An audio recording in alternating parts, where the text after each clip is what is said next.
दोस्तों नमस्कार। एक बार फिर आपके सामने एक नई कहानी के साथ आया हूँ। ये कहानी है आपके नज़रिए की। सिचुएशन तो शायद बदलती रहेंगी पर नज़रिया आपका क्या है उस पर डिपेंड करता है। पॉजिटिव नज़रिया है या नेगेटिव नज़रिया है उस पर डिपेंड करता है। कहानी कुछ ऐसी है, एक बार अकबर का दरबार लगा था और बीरबल उसमें आपको पता ही है मेन उसके नौरत्नों में से एक थे बीरबल। दरबार में अकबर ने कहा कि सब खजाना खाली हो चुका है, अब क्या करें बीरबल बताओ।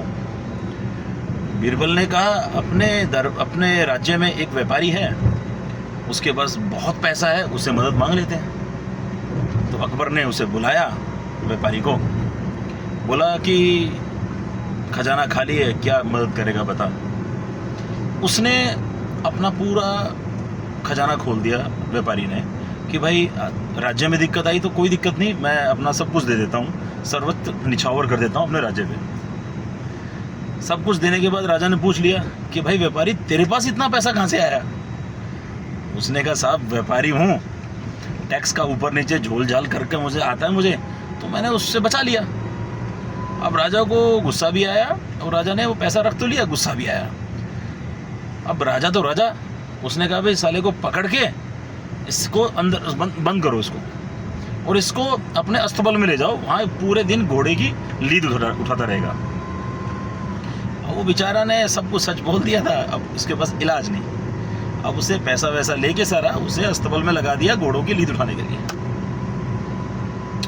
फिर क्या होता है, 6 महीने में राज्य की हालत फिर वैसी। अकबर ने फिर बुलाया बीरबल को कि आजा भाई अब क्या करें। बीरबल ने कहा उसी व्यापारी को बुलाना पड़ेगा। अकबर कहता कि साला उसका तो सारा माल हम ले चुके हैं, उससे सब कुछ ले चुके हैं, अब उसके पास कहाँ से आएगा। बोला बुलाते हैं देखते हैं। फिर बुलाया उसको व्यापारी को, बोला भाई ऐसी दिक्कत हो गई। उसने कहा ठीक है जी, ये लो जी, पहले बार से डबल ले लो। अब अकबर हैरान, बोला डबल ले लो मतलब क्या है। उसने कहा कि भाई कहाँ से लाया। कहता सर आपके मैं अस्तबल में था, वहाँ आपके अस्तबल के जितना भी सेनापति थे सब भ्रष्ट थे, मुझे सब कहानी पता लग गई, तो उनको बोल दिया मैंने कि भाई अगर मुझे आप लोग सोने की अशर्फियाँ या सब कुछ नहीं दोगे तो मैं राजा को बता दूंगा। तो मैं वहाँ से सब इकट्ठा कर लाया। अब राजा हैरान भी परेशान भी। हैरान इसलिए कि दोबारा ले आया, परेशान इसलिए कि ऐसा खुराफाती आदमी दिक्कत करेगा। राजा ने कहा अकबर बीरबल इसको भेज दो समुद्र किनारे, सिर्फ जहाज गिनेगा ये, इसका काम सिर्फ है जहाज कितने आ रहे हैं, जितने जा रहे हैं इतना गिनना है। बोला ठीक। भाई वो ठहरा व्यापारी आदमी, तो उसने अपनी संभावनाएं जीरो से तलाशनी शुरू कर दी। 6 महीने बाद फिर वही कहानी होती है, राज्य का खजाना फिर खाली। अकबर ने फिर कहा बीरबल अब, बोला उसी व्यापारी को बुलाना पड़ेगा। बोला अब कहाँ से आएगा, उसके पास तो कुछ बचा नहीं, 2 बार तो खाली कर दिया उसको, और अब जहाज गिनते गिनते क्या लाएगा वो। बोला बुलाते हैं। बुलाया, कहता व्यापारी बोल क्या करेगा। बोला सर पिछली बार 2 गुना ले लो। अब 2 गुना फिर मिल गया उसको।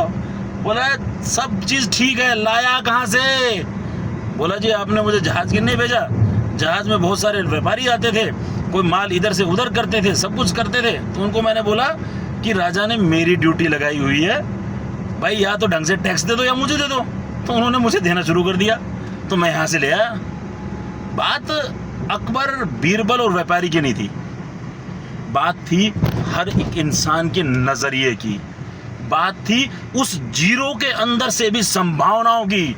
जो जीरो के अंदर भी संभावनाएं देखेगा, सलामी हमेशा उसे मिलेगी, हमेशा सलामी मिलेगी। और जो हर चीज होते हुए भी कमियां निकालेगा, तो एक दिन वो रोड पे आ जाएगा, वो जीरो हो जाएगा। इसलिए मेरे दोस्तों हमेशा संभावनाओं को तलाश करते रहो।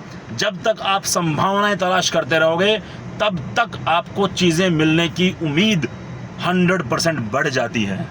ठीक है दोस्तों, अब मिलेंगे दोबारा एक नई कहानी के साथ। Thank you very much.